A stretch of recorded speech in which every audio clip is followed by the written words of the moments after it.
कश्मीर से कन्याकुमारी तक पानी और जुबान ही नहीं जायका भी बदलता है।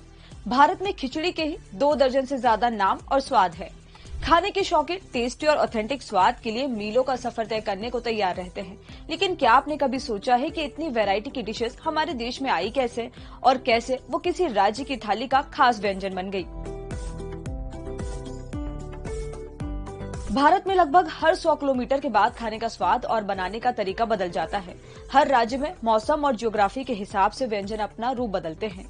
इस बात का अंदाजा आप नूडल से ही लगा सकते हैं। नॉर्थ ईस्ट में खाया जाने वाला नूडल्स, जिसे थुक्पा कहते हैं, वो यूपी और हरियाणा में जवे कहलाता है। बिहार में खाया जाने वाला चावल का पीठा यूपी के फर्रे और नॉर्थ ईस्ट के मोमोज किसी को भी कंफ्यूज कर सकते हैं। हमारे देश के व्यंजनों में चटकारे का श्रेय नॉर्थ ईस्ट को जाता है। जो सॉस हमारे समोसे और पराठों से लेकर पास्ता तक का साथी है, उसे भारत में असम के बौद्ध आदिवासी समुदाय मॉन्क्स ने पॉपुलर किया। तो वहीं खाने को चटपटा बनाने वाली मिर्च की जानकारी भी हमें नॉर्थ ईस्ट इंडिया से ही मिली।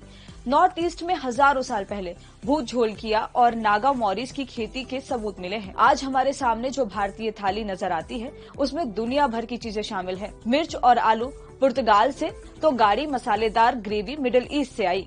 कुल्फी, शरबत, तंदूरी और खमीरी रोटी मुगलों ने इजाद की। फूल गोभी, पत्ता गोभी, पालक और गाजर जैसी सब्जियां अंग्रेजों के भारत आने के बाद उगाई जाने लगी। और स्नैक्स का टेस्ट बढ़ाने वाला टमाटो केचप फ्रांस से आया, जिसे असम ने ही पॉपुलर किया। खाने के बाद सौंफ के साथ जो मिश्री हम खाते हैं, वो मिस्र से आई।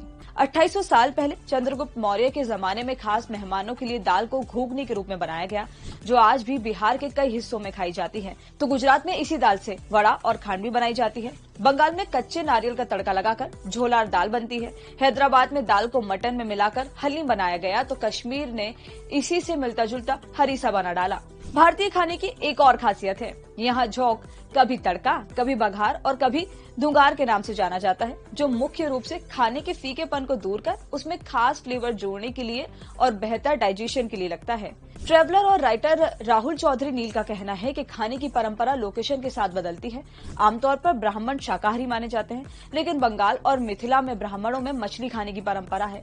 कश्मीरी ब्राह्मण मटन चाव से खाते हैं। जगह कोई भी क्यों ना हो, लेकिन स्वादिष्ट और पारंपरिक खाना लोगों को आत्मसंतुष्टि देता है। इसलिए नई नई जगह एक्सप्लोर करते रहे और कुछ न कुछ नया खाते रहिए।